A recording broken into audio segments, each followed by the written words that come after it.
مجال التسويق الالكتروني او الديجيتال ماركتنج من اكتر المجالات المطلوبه في سوق العمل، وده بسبب اسباب كتيره قوي، واولها ان احنا بقينا نستخدم السوشيال ميديا في حياتنا اكتر ما بنطلع في الشارع. يعني حاجه زي البنرات اللي احنا بقينا نشوفها في الشارع ديت اعلان على السوشيال ميديا بقى اقوى منها، لاننا حتى واحنا في الشارع بقينا نقعد على السوشيال ميديا. وناس كتير قوي مش مدركه ان التسويق الالكتروني بقى مجال قوي جدا، وسواء هتشتغل في التسويق او حتى عندك بيزنس فانت هتحتاج التسويق الالكتروني. بس قبل ما نبدا الفيديو تعالى اعرفك بنفسي. انا يوسف علاء، صاحب قناه البوصله، القناه اللي معموله عشان توجهك في حياتك الاجتماعيه والماليه. بنعرفك ازاي تدخل في مجالات العمل الحر، وكمان بنعرفك ازاي تحسن حياتك. عندي خبره في مجال الجرافيك والتسويق واشتغلت في الاثنين، وعندي فريق قوي جدا للتسويق على السوشيال ميديا. فلو عايز تعرف اكتر عن الخدمات اللي احنا بنقدمها هسيب لك طرق التواصل وحاجات تانية كتير في وصف الفيديو.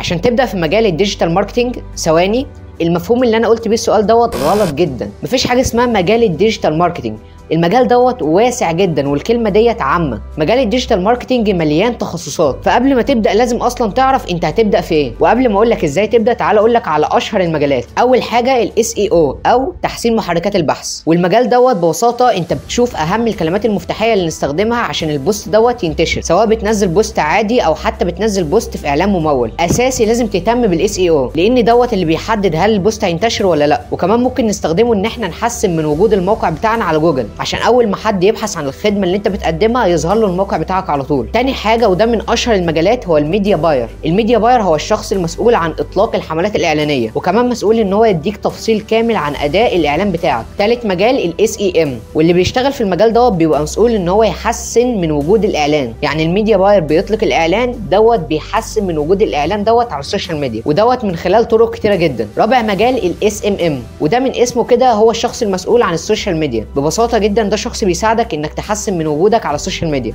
خامس مجال الكونتنت ماركتنج او التسويق بالمحتوى، وده اللي من رايي من اهم الانواع، ودوت انك تسوق للمنتج بتاعك عن طريق ان انت تزود الوعي بالعلامه التجاريه بتاعتك، وده عن طريق ان انت تقدم محتوى عن المنتج او الخدمه بتاعتك. ولو عايزين نعمل لكم فيديو كامل عن المجال دوت وازاي تبداوا فيه اكتب لي في التعليقات. سادس مجال الايميل ماركتنج، انا صراحه ما بحبش المجال دوت، لكن هو مجال مطلوب جدا في سوق العمل. في المجال دوت احنا بنشتغل ان احنا نجيب اكبر ايميلات للعملاء المحتملين، ونفضل باستمرار ان احنا نبعت لهم رسائل او عروض. وتاني مش معنى ان انا مش بحبه يبقى هو مش مجال مطلوب، بالعكس المجال دوت مطلوب جدا. طيب انا كده عرفتك على اهم المجالات الموجوده طبعا بالمختصر، والمجالات ديت فيها شرح اعمق من كده بكتير. تعال اقول لك بقى ازاي تبدا في مجال الديجيتال ماركتنج وازاي تختار التخصص بتاعك. اولا لازم تعرف التسويق كشكل عام، يعني تعرف معنى التسويق، وده في منه كورسات مدفوعه وكورسات مجانيه. وانا ارشح لك طبعا دبلومه جوجل، لان المحتوى اللي فيها موثوق 100%. هو مشكلته بس ان هو بالانجليزي، لكن ممكن تترجمه عادي جدا. تاني حاجه الكورسات المدفوعه، وانا مش هرشح لك حد معين، لكن ممكن تدخل تشوف الكورسات اللي على يوديمي او تشوف حد مشهور مثلا وتاخد منه كورسات. لكن انا عن نفسي مش بنصح باي حد، لكن لو انت في البدايه يا صديقي انا عن نفسي انصحك بالكورسات المجانيه اللي انا بدات بيها. انا عن نفسي بدات بالبحث، بعد كده خدت دبلومه جوجل، وما اضطريتش ان انا اخد كورسات مدفوعه غير لما اتعلمت المجال بالكامل. بعض الحاجات البسيطه بس مش هتتشرح في المحتوى المجاني، فاضطريت ان انا اخده بمحتوى مدفوع. فانت ابدا بالمحتوى المجاني لحد ما تتعلم كل حاجه وتبدا ان انت تشتغل، بعد كده خد الكورس المدفوع. طيب ازاي تختار التخصص؟ بكل بساطه وانت بتتعلم الماركتنج عام انت بتتعلم كل التخصصات وبتفهم كل تخصص بالتفصيل. فانت هتلاقي ان انت رايح لمجال معين او بتحب مجال معين، هو ده المجال اللي انت تكمل فيه. عامل زي ان انت بتاخد في اولى وثانيه ثانوي ثانويه عامه كلها، بعد كده بتتخصص عن طريق ان انت بتشوف انت بتحب العلم ولا الادبي.